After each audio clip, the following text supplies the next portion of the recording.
Bienvenue à S'aimer tout simplement. Chaque semaine, on vous propose nos recettes, notre parcours et nos astuces pour un meilleur mindset.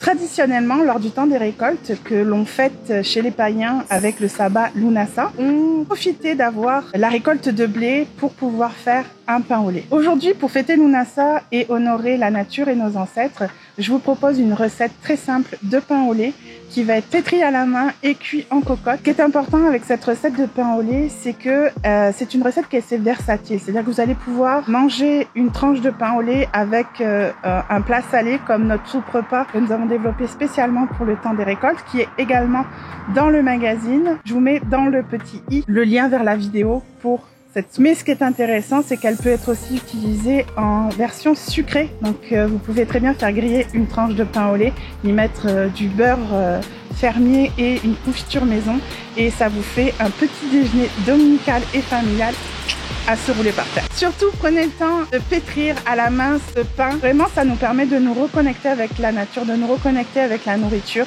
de nous rappeler aussi les traditions de nos ancêtres. Et c'est quelque chose qu'on oublie aujourd'hui. On veut toujours tout faire vite, etc.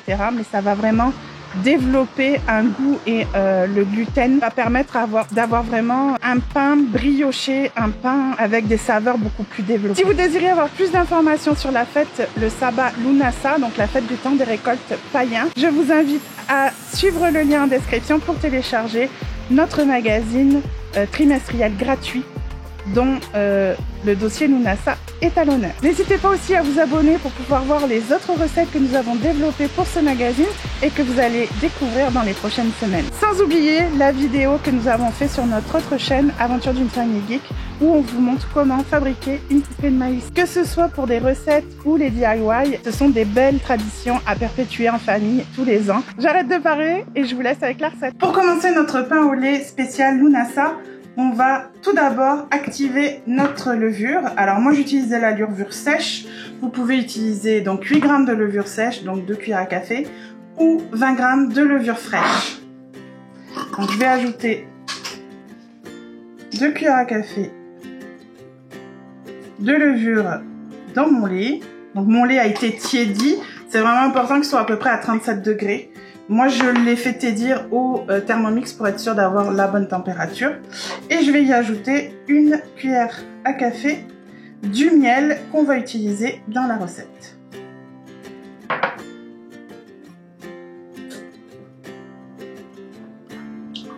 Et on va laisser reposer une quinzaine de minutes jusqu'à que la levure s'active. Donc une fois notre levure activée, vous allez voir, ça va former une petite mousse dessus, ça veut dire qu'elle a été activée. On va commencer avec nos ingrédients humides. Donc on va mettre un œuf, on va ajouter notre miel, notre lait avec la levure active et notre beurre fondu. Et on va s'assurer de bien incorporer le tout.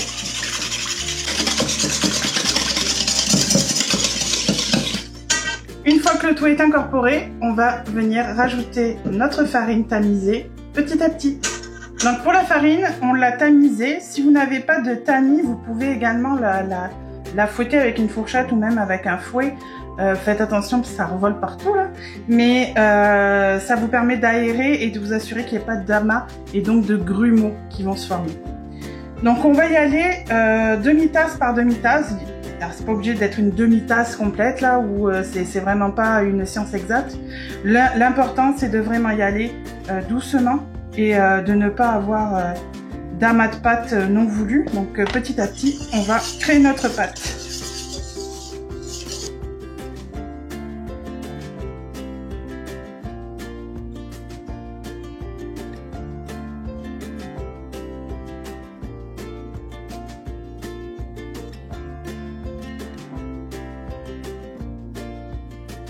J'ai oublié une chose, il fallait mettre un petit peu de sel aussi. Comme je l'ai oublié, on va le mettre maintenant. Donc l'équivalent d'une cuillère à café.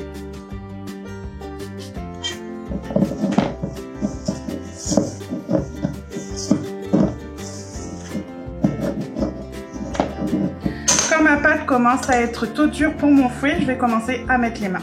Donc la première chose à faire, c'est de se fariner les mains pour éviter d'avoir les mains qui collent un petit peu trop.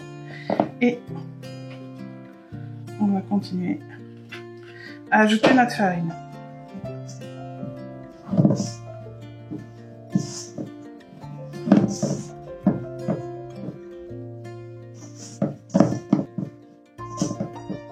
Alors on fait pas ce que je viens de faire, hein. On évite de mettre les doigts, on essaye d'y aller avec une surface un peu plus plane.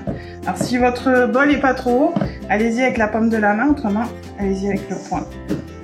Dès qu'on va pouvoir, on va l'enlever du bol pour pouvoir la pétrir correctement. Alors la texture de ma pâte me plaît, donc je ne vais pas rajouter l'extra que j'ai ici. Je vais le garder. Si au moment du pétrissage j'en ai besoin, je vais m'en servir. Mais regardez là, vous voyez, ma pâte ne colle plus.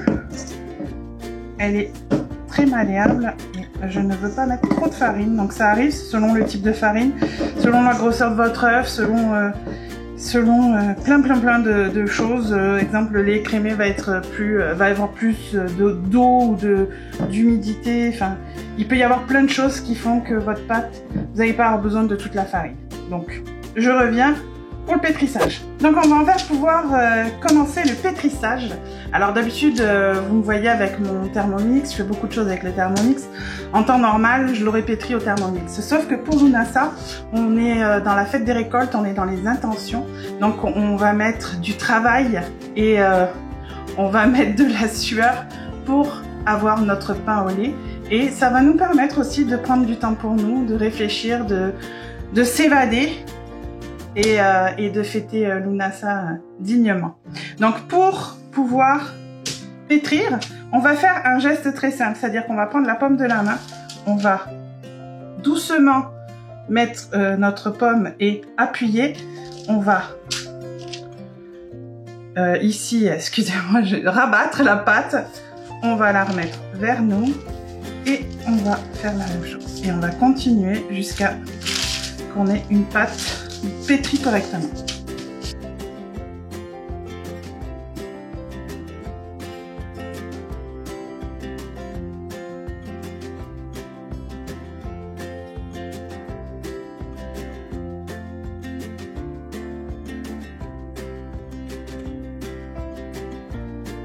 Si ça colle trop, vous voyez, j'ai des surplus de pâte. Je vais aller me frotter les mains au-dessus de la poubelle, surtout pas sur mon pâton, pour enlever le plus de pâte qui sont collées à mes mains. Et ça va être important de ne pas mouiller ces mains. Donc une fois que j'ai fait ça, je vais pouvoir remettre de la farine sur mes mains pour pouvoir continuer à pétrir.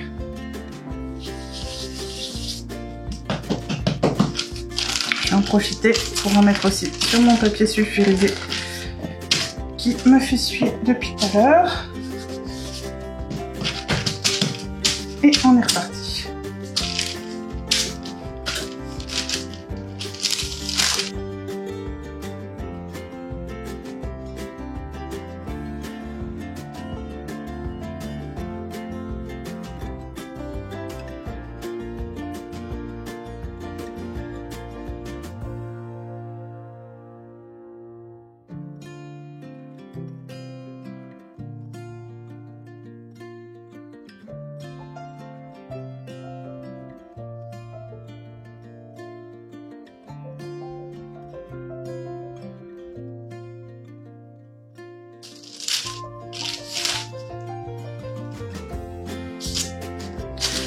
Pour savoir si j'ai assez pétri, je vais faire un test pour voir si le gluten s'est développé. Je vais mettre un peu de farine sur mon doigt et je vais venir mettre mon doigt au milieu. Donc vous voyez que la pâte revient, mais elle ne revient pas encore assez à mon goût. Donc on va continuer à pétrir.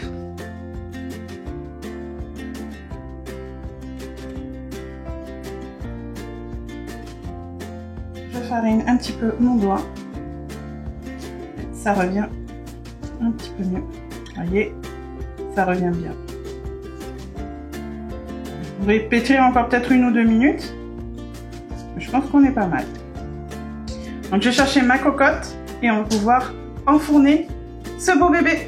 Alors avant d'enfourner notre pain au lait pour le temps des récoltes, on va bien évidemment le laisser pousser. Moi je vais le faire dans mon Instant Pot sur le mode yogourt par yaourt pour les Français. Par contre si vous faites la même chose que moi, donc je laisse 1 heure en mode yogourt.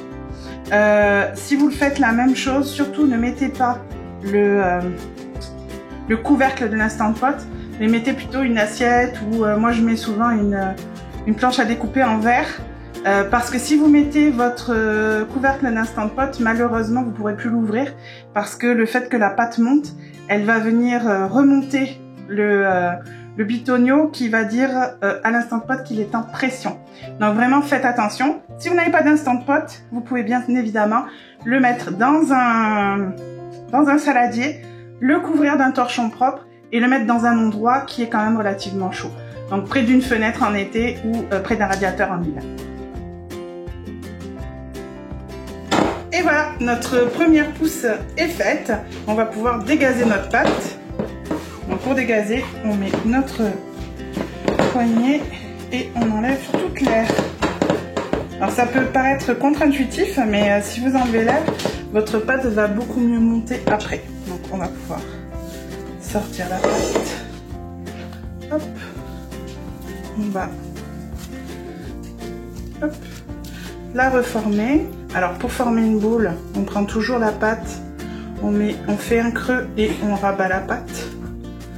Hop, hop, hop, hop. Et on va pouvoir l'installer dans notre cocotte pour une seconde pousse. Donc j'ai mis un papier sulfurisé dans ma cocotte pour pas que mon pain au lait colle aux parois. Et je vais venir le chercher et l'installer au milieu.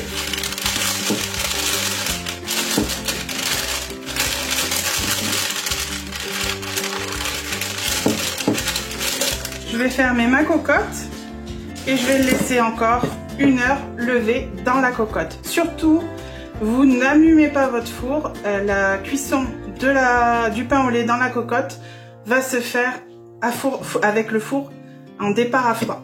Donc voilà, ça fait 1 heure qu'on a laissé pousser pour une deuxième fois notre pain au lait. Et comme vous voyez, il a vraiment bien poussé. Donc là, on va le mettre à four froid pendant 45 minutes à 350 degrés Fahrenheit, 180 degrés Celsius. Et voilà, à la sortie du four.